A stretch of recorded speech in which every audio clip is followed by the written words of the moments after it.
The purpose of the following videos is to summarize Against Pre-Tribulationism, the 10th book in my 10-book commentary on the book of Revelation. In the 9th book in this series, I explained where the rapture occurs in the apocalypse. It is the wheat harvest described in 14:14-16.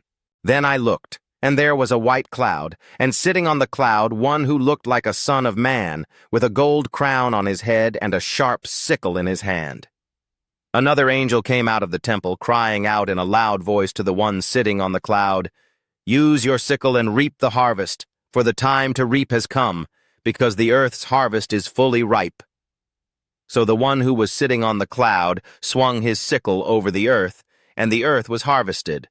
Apocalypse 14:14-16. This follows the reign of the Antichrist, often referred to as the tribulation, in chapter 13, the previous chapter of the Apocalypse. The beast was given a mouth uttering proud boasts and blasphemies, and it was given authority to act for 42 months. Apocalypse 13:5. To summarize, according to the Apocalypse, this is the order of the events that occur at the end of history. The reign of the Antichrist, that is, the tribulation, is followed by the rapture. This is clear enough. And I would have ended this series of books at 9 instead of 10 if it weren't for a relatively new interpretation that claims that the order of events is actually the opposite. The rapture is followed by several events, including the reign of the Antichrist. Since the essence of this new interpretation is that the rapture precedes the tribulation, it is generally referred to as pre-tribulationism. What should one call the original doctrine regarding the rapture? Until pre-tribulationism came along, nobody bothered to give it a name. Since it teaches that the rapture follows the tribulation, one could refer to it as post-tribulationism.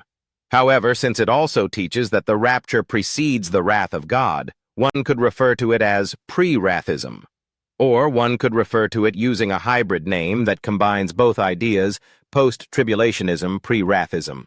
The purpose of this book is to defend the original interpretation, post-tribulationism, pre-wrathism, and to rebut this new interpretation, pre-tribulationism. I will begin by clarifying 7 definitions that are relevant to the end of history. Then I will present what the Olivet Discourse and St. Paul's writings have to say about the timing of the rapture relative to the tribulation. Then I will very briefly discuss what the Fathers of the Church taught about this subject.